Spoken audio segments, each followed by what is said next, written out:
नमस्कार, तिखट तडकामध्ये आपलं स्वागत आहे। आज आपण बघणार आहोत ओल्या नारळाच्या करंज्या। त्याच्यासाठी इथे मी ह्या कपानी मैदा घेतलाय, 1 कप मैदा आहे आणि त्याच कपानी मी बारीक रवा घेतलाय, ज्याला झिरो रवा आपण म्हणतो तो। तर आपण तो ह्याच्यामध्ये मिक्स करूया। आणि इथे मी 4 चमचे तूप घेतलेले आहे, ते आपण ह्याच्यामध्ये घालणार आहोत।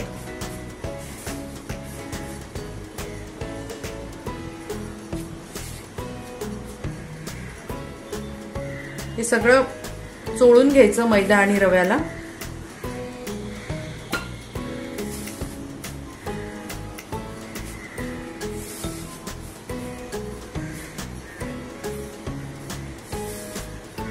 आणि दूध किंवा पाण्याने आपण हे भिजवून घेणार आहोत।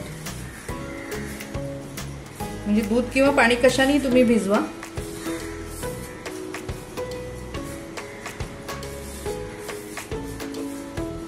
हे पूर्ण तूप सगळ्या रवा आणि मैद्याला लागलं गेलं पाहिजे।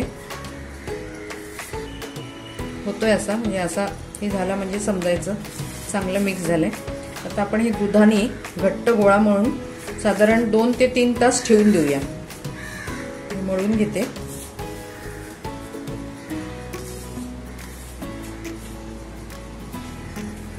नॉर्मल टेम्परेचरचं दूध आहे, म्हणजे गरमही नाही आणि फ्रीज मधलं नाहीये, बाहेरच होतं। त्याने आपण आता हे मळून घेऊ। ते पाण्याचा वापर केला तरी चालण्यासारखं आहे।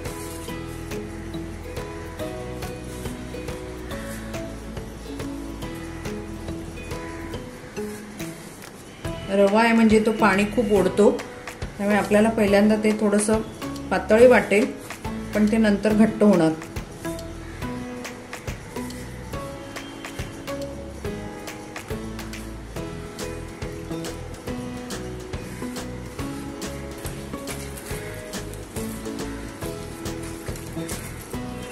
तुम्हाला इथे वाटत असेल अरे हे पातळ झालं, हे पातळ नाही, थोड्या वेळाने बघाल तर पूर्ण घट्ट झालेलं असेल, कारण रवा आहे। हे बघा पूर्ण घट्ट झालंय। तर आपण ह्याला झाकून 2-3 तास ठेवूया।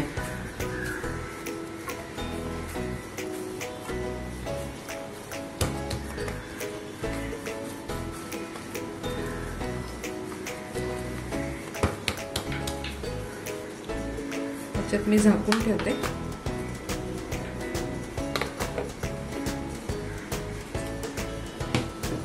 इथे आपण आता करंजीचं सारण बनवून घ्यायचंय। इथे मी 1 पूर्ण नारळ घेतलेला आहे, खोवून घेतलाय तो।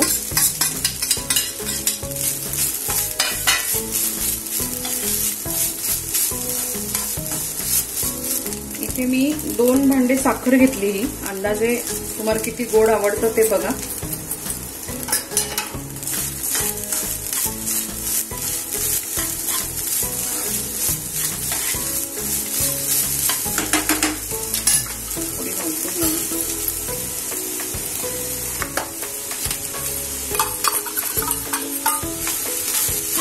आपल्याला चांगलं कोरडं करून घ्यायचंय।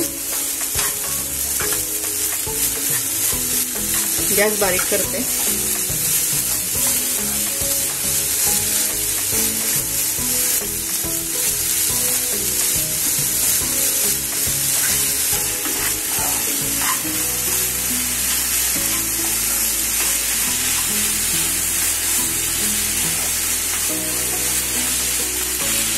याच्यातच तुम्हाला जर काही ड्रायफ्रूट्स टाकायचे असतील तर थोडं आटल्यानंतर तुम्ही त्याच्यात टाकू शकता। इथे आपण 2 चमचे कॉर्नफ्लॉवर घेतलंय, थोडंसं मी जास्त घेते, म्हणजे 2.5 चमचे। त्याच्यामध्ये आपण आता तूप घालूया, 4 चमचे 3-4 चमचे, म्हणजे हे चांगलं फेटून घेऊया।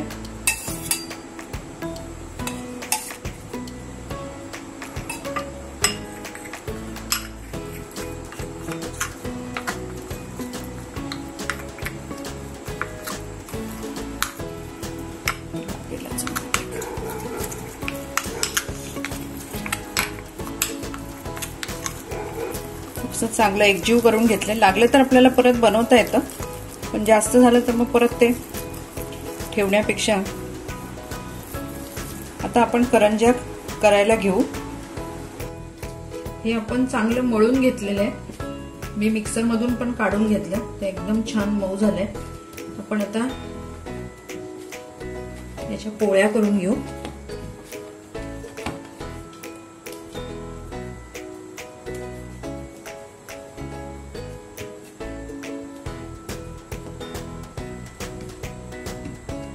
आपल्या त्या 6 पोळ्या झाल्यात. आपण ह्या लाटून घेऊया.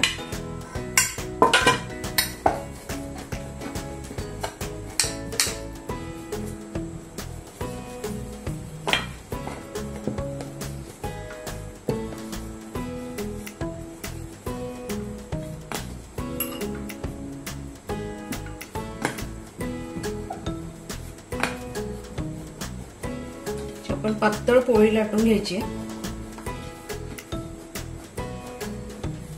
पीठ लावलं तरी चालेल, थोडस अगदी वाटलं तर.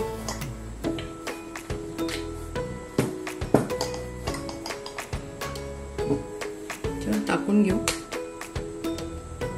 अशाच मी सगळ्या पोळ्या लाटून घेते. आपण इथे 3 पोळ्या लाटून घेतलेल्या आहेत. आता आपण त्याच्यावरती हा साठा लावूया. बोटानेच लावूया म्हणजे तो एकदम व्यवस्थित लागला जाईल.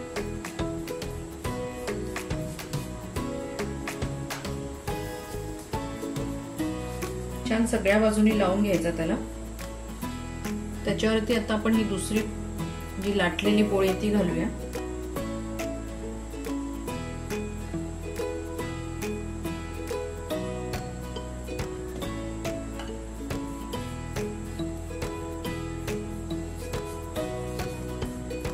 ही शेवटची घालूया.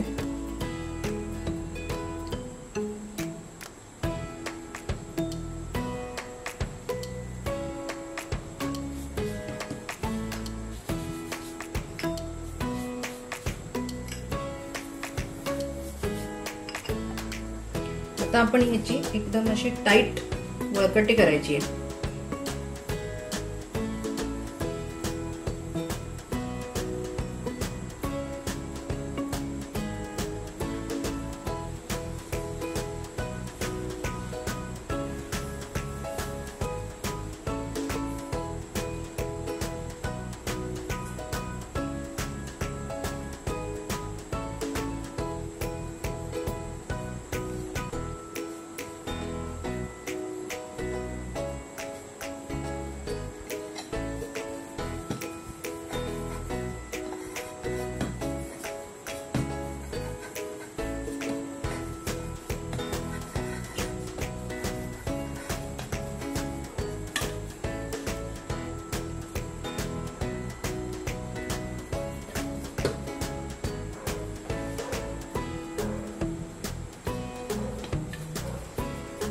आपण याचे पीस काढून घेऊ, म्हणजे लाट्या करून घेऊया.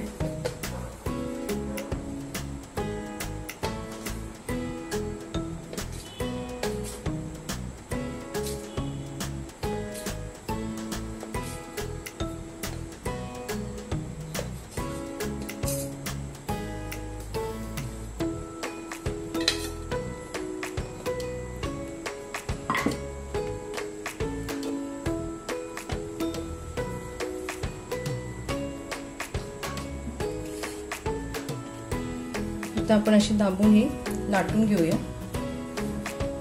पुरीसारखी.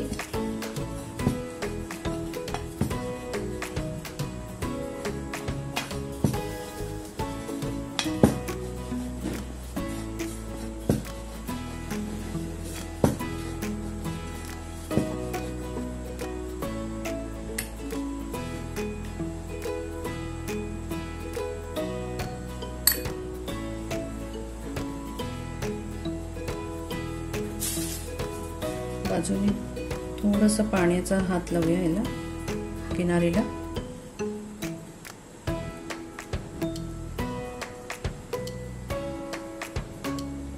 तुम्ही इथे मुरड पण घालू शकता किंवा कातण्याने कापू पण शकता. आपण कापून घेऊया.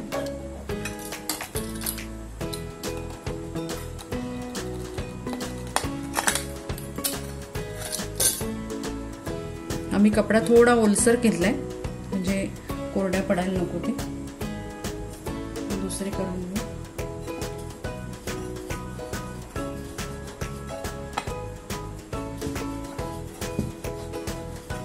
याच्यामध्ये तुम्ही गुलकंद पण टाकू शकता. मी दाखवते ते गुलकंद पण टाकून एक करूया आपण.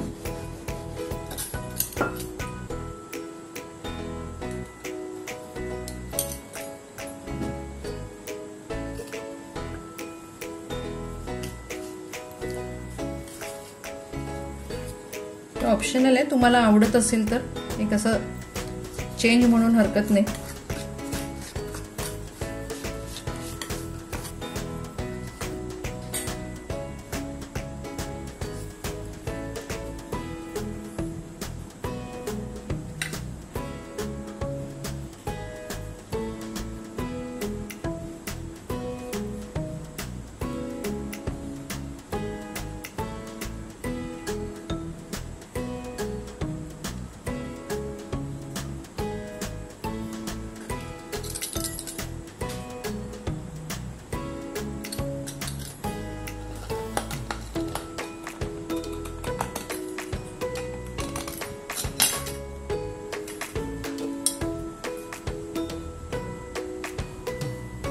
आपण आता अशाच सगळ्या लाटून घेऊया आणि मग तळूया.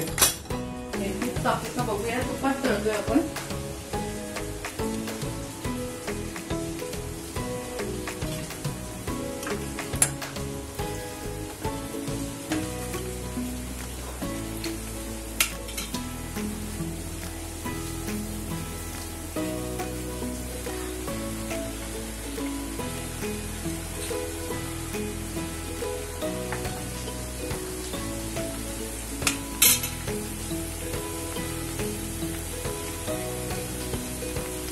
इथे तुपात तळते, तुम्ही तेलातही तळू शकता.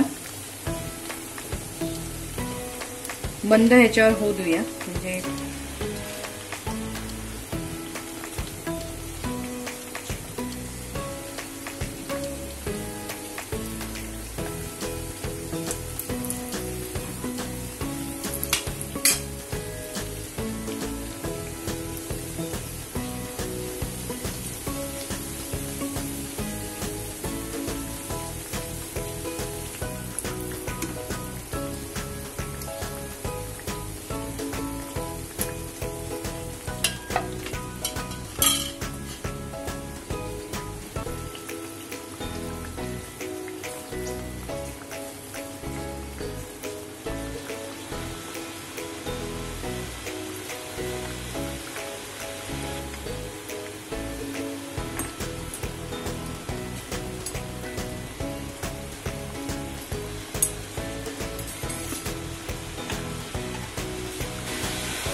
इथे आपली छान छान लेअर पण आल्यात, एकदम खुसखुशीत झाली करंजी. इथे आपल्या ओल्या नारळाच्या साठ्याच्या करंज्या तयार झालेल्या आहेत. आता गणपती, गौरी गणपती आहेत. तुम्ही ही रेसिपी करून बघा, तुमचा अभिप्राय आम्हाला कळवा. तसंच चॅनलला लाईक करा, शेअर करा, सबस्क्राईब करा. बेल आयकॉन वाजवायला विसरू नका, म्हणजे नवीन नवीन रेसिपीचं नोटिफिकेशन तुम्हाला मिळेल. परत भेटू आपण नव्या रेसिपी बरोबर. धन्यवाद.